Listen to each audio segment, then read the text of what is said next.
এই বৃষ্টির মধ্যে বানিয়ে নিয়েছিলাম ভেটকি মাছের পাতুরি, বেশ ভালো হয়েছিল খেতে। চলো দেখে নেওয়া যাক আমার এই ছোট্ট ভ্লগে। Hello, good morning everyone. আমি আবারও চলে এসেছি। আজকে সকাল থেকে খুব বৃষ্টি হচ্ছিল আর ভালো কিছু খাওয়ারও ইচ্ছে করছিল, তাই ভাবলাম ভেটকি মাছের পাতুরি বানাই। এই বৃষ্টির মধ্যে পুরো জমে যাবে। আমাদের বাড়ির পিছনে 2-1টা কলা গাছ আছে, ওইখান থেকে কলা পাতা কেটে নিয়ে চলে আসলাম। রান্না করার আগে এই কুকিং অ্যাপ্রনটা পরে নিই, যাতে এই ধরনের হোয়াইট ড্রেসে দাগ না লেগে যায়। নিয়ে নিলাম ফ্রেশ ভেটকি মাছ। এই ভেটকি মাছগুলোকে এক বাটি জলে 1 চামচ নুন দিয়ে 15-20 মিনিটের জন্য রেখে দিতে হবে। তারপর একটি বাটিতে কালো সর্ষে, সাদা সর্ষে ভিজিয়ে রেখে দেব, আর একটা বাটিতে পোস্ত ও কাজু ভিজিয়ে রেখে দেব। তারপর মাছগুলোকে জল ঝরিয়ে তুলে নেব, আর ভালো সুতির কাপড় দিয়ে মাছগুলো থেকে জল শুকিয়ে লেবুর রস ও আদা বাটা দিয়ে 15 মিনিটের জন্য রেস্টে রেখে দেব।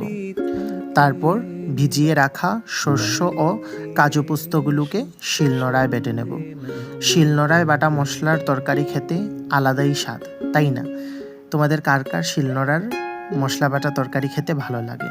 নিয়ে নিলাম বাটিতে শস্য, কাজু পোস্ত, কাঁচা লঙ্কা বাটা, সর্ষের তেল, নুন ও হলুদ গুঁড়ো দিয়ে সব মাছগুলোকে ভালোভাবে লাগিয়ে নিলাম। তারপর কলা পাতাকে সাইজ করে কেটে নিতে হবে। ভেজা সুতির কাপড় দিয়ে মুছে ভালোভাবে পরিষ্কার করে নিতে হবে পাতাগুলো।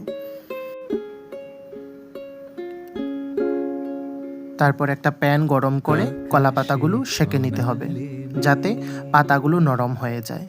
তারপর কলা পাতা নিয়ে ম্যারিনেট করে রাখা মাছগুলি দিয়ে উপর থেকে একটা কাঁচা লঙ্কা ও সর্ষের তেল দিয়ে পাতা ফোল্ড করে সুতো দিয়ে বেঁধে নিতে হবে।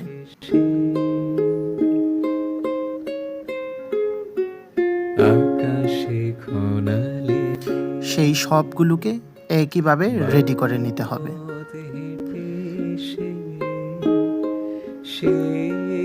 একটা প্যানে সর্ষের তেল দিয়ে সব পাতুরিগুলোকে দিয়ে দিতে হবে। এক পিঠ লাল হয়ে আসলে পাল্টে ঢাকা দিয়ে দিতে হবে। কিছুক্ষণ রেখে ঢাকা সরালেই রেডি আমাদের ভেটকি মাছের পাতুরি। এক পিস নিয়ে টেস্ট করে নিলাম কেমন হলো বলে। উফ, দারুণ হয়েছে খেতে, সত্যি বেশ ভালো হয়েছে।